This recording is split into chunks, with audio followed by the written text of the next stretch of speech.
Alright mga brother, at ito, nasa harap natin ngayon ay isang 4HG1 semi-inline. Yun mga brother. Manual transmission, 10 feet drop side, at ang special sa kanya, ang harap niya ay nakamolye mga brother. So paikutan na natin to. This is 4HG1, tapos naka-bubble top pa po siya mga brother. No? Meron pang, I don't know kung bukas yung exhaust niya doon sa ibabaw. And naka as is condition to mga brother. No? So 5 stud, and nakamolye po yung harap niya mga brother. So bihirang bihira to mga boss. Alright, as is condition Japan. Alright, nice. Very fresh, ganda.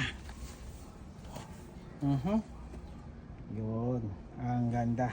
Kita nyo 3.5 kilogram. So yan po. Ang ganda. Waiting na lang to sa papers mga boss. Pwedeng as is, pwedeng recon mga brother. Alright, sana kasya tayo.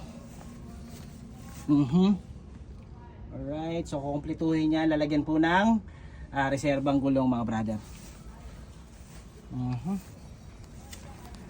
Ayan.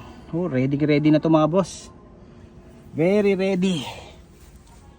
4HG1 mga brother, 10 feet drop side. Thank you. God bless Philippines.